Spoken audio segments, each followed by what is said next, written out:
Voilà, comme promis, je vais vous faire une petite démonstration de la machine. Déjà, vous la montrer. Donc, ce qu'elle a d'exceptionnel, c'est qu'elle a 20 bobines. Voilà, ça c'est franchement top. Avec des portes canettes des deux côtés.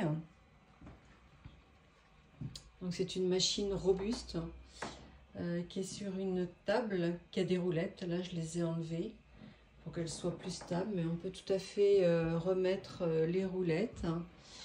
Il y a un pointeur laser et voici le menu principal. On ne va pas se mettre sur ce motif, je vais en choisir un autre. Je vais vous montrer, elle est très intuitive, très simple d'utilisation. Donc là, je vais aller choisir un motif. Voilà, je vais prendre par exemple ce motif.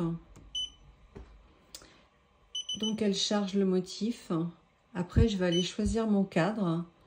Donc moi, je travaille sur des cadres magnétiques, mais bon, il y a plusieurs cadres qui sont fournis avec la machine. Donc là, elle positionne mon motif. Je vais ensuite choisir mes couleurs. Donc là, effectivement, je l'avais déjà préparé, donc 15 et 2, voilà, pour le gris. Je vais lancer ma broderie.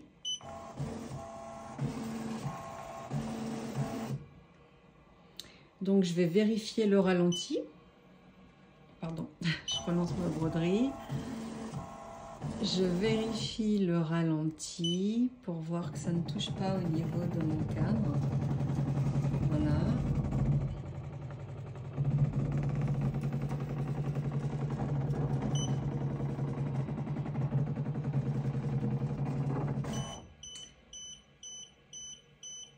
Je vérifie bien que mon aiguille se positionne au centre de mon cadre et je lance ma broderie. Voilà.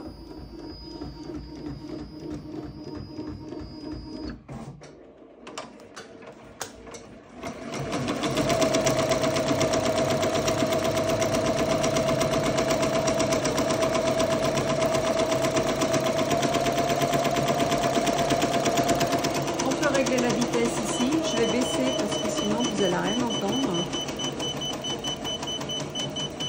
Voilà, la machine va jusqu'à 1200 tours minute, 1200 points minute, ce qui est beaucoup.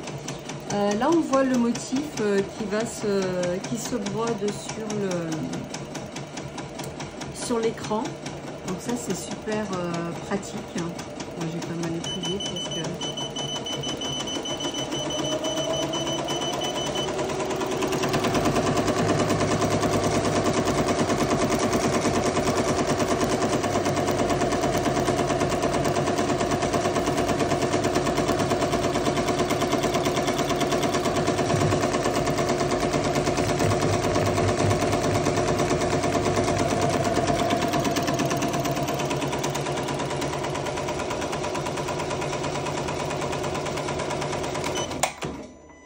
Donc si par exemple la machine s'arrête parce que le fil est cassé ou qu'il n'y a plus de canettes, on peut revenir en arrière très facilement. Il y a plusieurs possibilités. Soit on revient point par point, pardon, on peut le faire de manière lente ou au contraire accélérée. Voilà, je remets ma machine en marche.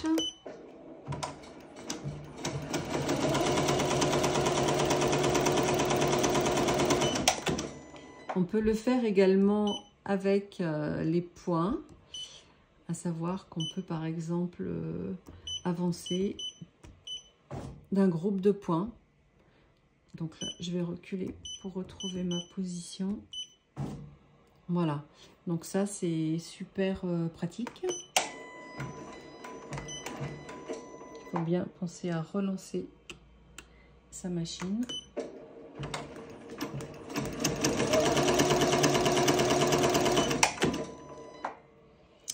Donc là, vous voyez le point d'orgue, c'est le point de départ et le point stop, c'est le point où la machine à broder s'est arrêtée parce qu'elle a eu un problème quelconque. Voilà.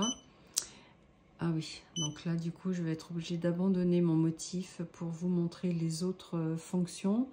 Donc le cadre est très intuitif. Là c'est pour accéder à la broderie, quitter la broderie. Là c'est pour la lumière de précision. Là c'est pour changer les couleurs des bobines. Voilà. Là c'est pour changer les cadres. Là c'est pour la position du motif. Voilà, je vous montrerai après. Qu'est-ce qu'il y a d'autre? Donc là, les statistiques, le menu. Là, c'est pour sortir le cadre. Voilà.